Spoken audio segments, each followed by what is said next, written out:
अस्सलाम वालेकुम dear viewers, असां चैनल ते खुशामदीद। अॼु जी हिन वीडियो में असां डिस्कस कंदासीं PPHI सिंध ऑर्गेनाइजेशन जेका हेल्थ केयर जी तमाम ज़बरदस्त ऑर्गेनाइजेशन आहे, त उन में तमाम ज़बरदस्त जॉब अपॉर्चुनिटीज़ आयूं आहिनि। ही जॉब अपॉर्चुनिटीज़ डिफरेंट फील्ड सां वास्तो रखंदड़ कैंडिडेट्स जे लाइ आहिनि। हिन में न सिर्फ़ मेडिकल फील्ड सां वास्तो रखंदड़ पर बिज़नेस फील्ड सां, सोशल साइंस फील्ड सां वास्तो रखंदड़ कैंडिडेट भी एलिजिबल आहिनि। उन खां अलावा प्राइमरी खां वठी जेको आहे ग्रेजुएशन लेवल ताईं हिन में जॉब्स आहिनि। जीअं तव्हां साम्हूं एडवर्टाइज़मेंट ॾिसी रहियो हो, जंहिंमें मल्टीपल जॉब्स आहिनि। Administrator hospital executive and programme compliance, regional manager, project officer, female medical officer, social behaviour change counsellor, assistant registration, IYCF counsellor, assistant nutrition, data centre engineer, attendant nurse. उन खां अलावा काफ़ी सारी ॿियूं जॉब्स आहिनि, जीअं आया फीमेल आहे, अटेंडेंट लैब अटेंडेंट आहे, सैनिटरी वर्कर आहे, ड्राइवर आहे। त ही सिंध जे तमामु जेको आहे शहरनि में जॉब्स आहिनि। हर जॉब जे अॻियां उनजी क्वालिफिकेशन ऐं उनजी जेको आहे रिक्वायरमेंट लिखियलु आहे। जीअं तव्हां ही ॾिसी रहिया आहियो, जीअं फर्स्ट जॉब आहे एनेस्थेटिस्ट जी। हिन में जेको आहे वैकेंसी लाड़काणा जे लाइ आहे। हिन में MBBS प्लस डिप्लोमा ऐं जेका भी ही रिक्वायरमेंट लिखियलु आहे 1 ईयर एक्सपीरियंस। उन खां अलावा सोनोलॉजिस्ट जी आहे, शहीद बेनज़ीराबाद जी वैकेंसी आहे। हिन में MBBS ऐं डिफरेंट तव्हां जेको आहे फील्ड्स जा कोर्सेस ॾिसी रहिया। उन खां अलावा एडमिनिस्ट्रेटर हॉस्पिटल ॾिसूं त ही डिफरेंट सिटीज़ में आहिनि, डिस्ट्रिक्ट्स में आहिनि। जीअं टंडोअलाहियार आहे, कंबर आहे, घोटकी आहे, लाड़काणो आहे, मलीर आहे ऐं जामशोरो आहे। उन खां अलावा एग्जीक्यूटिव प्रोग्राम एंड कंप्लायंस जेको आहे उनजे लाइ master in public health and nutrition, ईअं रीजनल मैनेजर आहे। उन खां अलावा प्रोजेक्ट ऐं ही तव्हां ॾिसो त असिस्टेंट रजिस्ट्रेशन आहे, त हिन में बैचलर डिग्री IT ऐं बिज़नेस एडमिनिस्ट्रेशन सोशल साइंस वारा अप्लाई करे सघनि था। ईअं डिफरेंट जॉब जे अॻियां हुनजी सिटी जंहिंमें रिक्वायर्ड आहे, ही ॾिसो काफ़ी सारा सिटीज़ आहिनि।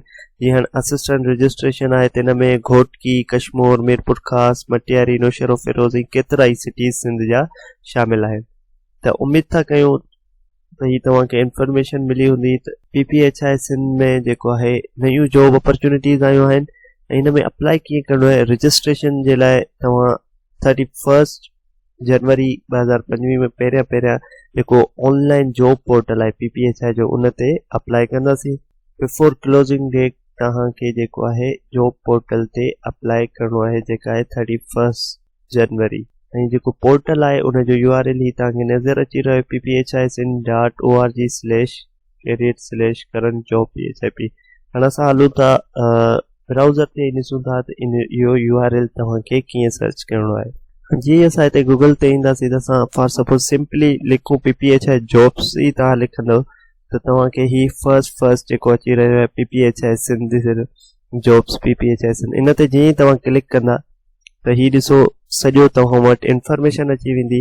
ऐं ही जेके असां जॉब्स ॾिठियूंसीं 1 खां 19 ताईं कंप्लीट ही जॉब्स हिते मौजूदु आहिनि।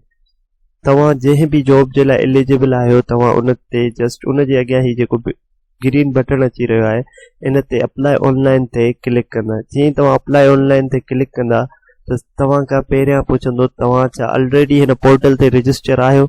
अगरि तव्हां पहिरियां PPHI जो अकाउंट क्रिएट कयो आहे त तव्हां यस कंदा, अदरवाइज़ नो कंदा।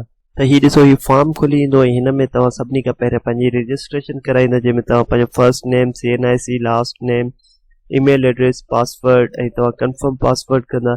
उन खां अलावा तव्हां पंहिंजो फ़ोन नंबर ॾींदा ऐं सिक्योरिटी क्वेश्चन, हिन में इहो आहे तव्हां क्वेश्चन सिलेक्ट कंदा जेको तव्हां अगरि पासवर्ड तव्हां खां कॾहिं विसरी वञे त उन जे बिहाफ ते तव्हां ही यूज़ कंदा क्वेश्चन, ऐं हिन जो आंसर ॾेई करे तव्हांखे जेको आहे पासवर्ड चेंज करण जो ऑप्शन ईंदो। जीअं तव्हां सबमिट कंदा तव्हांजी रजिस्ट्रेशन थी वेंदी। उन खां पोइ तव्हां हिते लॉगिन ते ईंदा। ही लॉगिन अची वियो, लॉगिन पेज अची वियो। इन ते तव्हां पंहिंजो CNIC लिखी ऐं पासवर्ड लिखी करे तव्हां लॉगिन कंदा। जीअं तव्हांजो लॉगिन थी वेंदो त अंदरि फॉर्म ईंदो ऐं फॉर्म कंप्लीट फिल करे तव्हां ऑनलाइन अप्लाई करे छॾींदा।